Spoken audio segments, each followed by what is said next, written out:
Au cœur de la crise et d'une polémique sur son salaire. En mai dernier, Patrick Pouyanné a obtenu une très belle rallonge. Sa rémunération est passée de 3,9 millions à 5,9 millions par an, soit presque 500 000 euros par mois, ce qui représente une augmentation de 52% par rapport à l'année précédente. On en Il est rêverait. Ouais.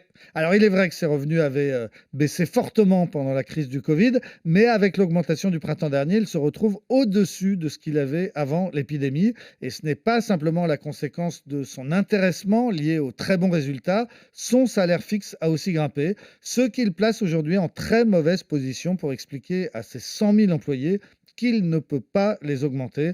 Le salaire du PDG est une des causes de la crispation chez Total et donc une des causes de la crise actuelle. Patrick Pouyanné, qui a le CV type de tous les grands PDG du CAC 40. Exactement, il a fait une grande école, un passage par les cabinets ministériels, puis un parcours parfait dans cette plus grande entreprise de France.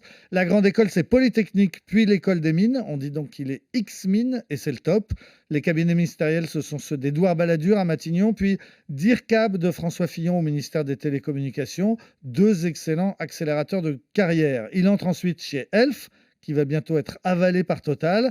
Il est sur le terrain, au plus près des puits de pétrole, directeur de la production en Angola, puis au Qatar. En 2014, le PDG de Total, le charismatique Christophe de Margerie, meurt dans un accident d'avion à Moscou.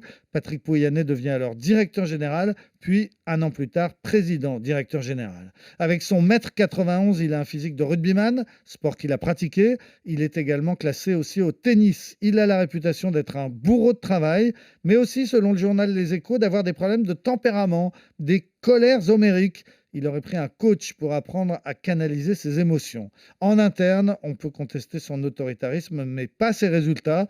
Pour faire simple, quand il est arrivé, Total perdait des milliards et aujourd'hui, l'entreprise engrange des profits exceptionnels, tellement exceptionnels que la question de leur partage a donc mis la France à l'arrêt.